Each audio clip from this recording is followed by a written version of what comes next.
Hello guys, ഇന്നലെ എൻ്റെ പാപ്പ എനിക്ക് ചെവി സാധനം വാങ്ങി തന്നിട്ടുണ്ടായിരുന്നു. എല്ലാവരും വാങ്ങിച്ചപ്പോൾ എനിക്കും വാങ്ങിക്കാൻ തോന്നിയപ്പോൾ പാപ്പ എനിക്ക് വാങ്ങി തന്നു. എനിക്ക് ഒരുപാട് ഇഷ്ടമായി. ചെവി വെച്ച് കാണിക്കും.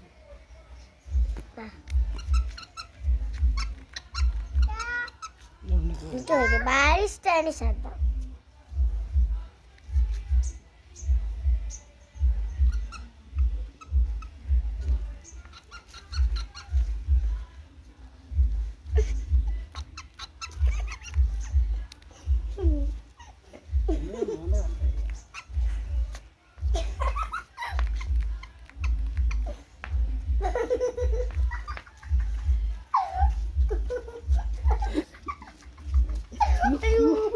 മതി.